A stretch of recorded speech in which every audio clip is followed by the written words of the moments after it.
Digital பண பரிவர்த்தனை என்பது மக்களுக்கு வசதியாக இருக்க வேண்டுமென்றோ, ஒவ்வொரு பரிவர்த்தனைக்கும் கட்டணம் வசூலிக்கும் இன்னொரு சுங்கச்சாவடியாக மாறுவதை அனுமதிக்கலாமா? அனைவருக்கும் வணக்கம். கையில் பணம் இல்லாமலேயே ஒரு சில நொடிகளில் பணம் செலுத்த உதவியது யுபிஐ பரிவர்த்தனை. சிறு வியாபாரிகள் முதல் சாதாரண மக்கள் வரை இன்று இதை அன்றாடம் அதிகம் பயன்படுத்துகிறார்கள். இப்படிப்பட்ட பண பரிவர்த்தனைகளிலும் கட்டணம் என்ற நிலை உருவானால் அதன் சுமை இறுதியில் யார் மீது விழும்? இதைதான் கேள்வியாக எழுப்புகிறது இன்றைய தீக்கதிர் தலையங்கம். சட்டை பையிலும் ஒரு சுங்கச்சாவடியா? தலையங்கத்தை பார்ப்போம்.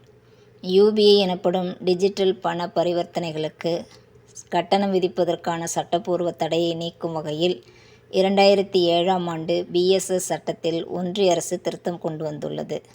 இதன் மூலம் ரூபாய் 2000க்கும் மேற்பட்ட வணிக பரிவர்த்தனைகளுக்கு 0.25% முதல் 0.40% வரை வணிகர் தள்ளுபடி கட்டணம் விதிக்க திட்டமிடப்பட்டுள்ளது. பால், காய்கறி போன்ற சில்லறை பரிவர்த்தனைகளுக்கு விலக்கு அளிக்கப்படும் என்று கூறப்பட்டாலும் மொத்த பரிவர்த்தனை மதிப்பில் 65%க்கும் அதிகமான பகுதி இதன் கீழ் வருவதால் ஆண்டிற்கு ரூபாய் 51,000 கோடி முதல் ரூபாய் 81,700 கோடி வரை புதிய கட்டண சுமை மக்களின் தலையில் சுமத்தப்படும் அபாயம் ஏற்பட்டுள்ளது. நமது சொந்த பணத்தை நம் சட்டை பையிலிருந்து எடுப்பதற்கே தனியாக வரி செலுத்துவதை போன்றது இந்த ஏற்பாடாகும். பொதுத்துறை முதலீடுகள் மற்றும் மக்களின் வரி பணத்தால் உருவாக்கப்பட்ட டிஜிட்டல் கட்டமைப்பை பராமரிக்கும் பெயரில் தனியார் நிறுவனங்களின் லாப வெறிக்கு ஒன்றிய அரசு துணை போகிறது. காகித நோட்டு அச்சிடும் செலவு மற்றும் பழைய நோட்டுகளை மாற்றும் செலவு மிச்சமாகும் நிலையில் டிஜிட்டல் பரிவர்த்தனைகளை கூடுதல் சுமையாக சித்தரிப்பது ஏற்புடையதல்ல. ஏற்கனவே என்பிசிஐ அமைப்பு கோடிக்கணக்கில் லாபம் ஈட்டி வரும் சூழலில் கூகுள் பே, போன்பே போன்ற தனியார் நிறுவனங்கள் மக்களின் பரிவர்த்தனை தரவுகளை வைத்து செய்யும் கார்ப்பரேட் சுரண்டலை தடுத்து நிறுத்தாத அரசு கட்டணங்கள் மூலம் மக்களின் மீது கூடுதல் சுமையை ஏற்றுவது அப்பட்டமான மக்கள் விரோத தாக்குதலாகும்.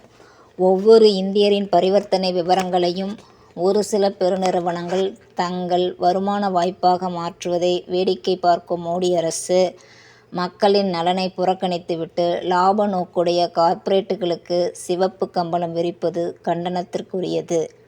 மக்களின் வரிப்பணத்தாலும் பொதுத்துறை முதலீடுகளாலும் உருவாக்கப்பட்ட யுபிஐ கட்டமைப்பை தனியார் லாப சுரண்டல் மற்றும் தரவு சுரண்டலிலிருந்து முழுமையாக விடுவிப்பதோடு வணிகர்களின் மீதும் நுகர்வோரின் மீதும் திணிக்கப்படும் மறைமுக வரிகளையும் சுமை மிகுந்த கட்டணங்களையும் முற்றிலுமாக கைவிட வேண்டும். டிஜிட்டல் இந்தியா என்ற பெயரில் பொதுமக்களை தொடர்ச்சியாக டிஜிட்டல் மயமாக்கலுக்குள் தள்ளிவிட்டு இப்பொழுது அதற்கே சுங்கச்சாவடி அமைப்பது போன்ற கட்டணங்களை விதிப்பது மோசடியாகும்.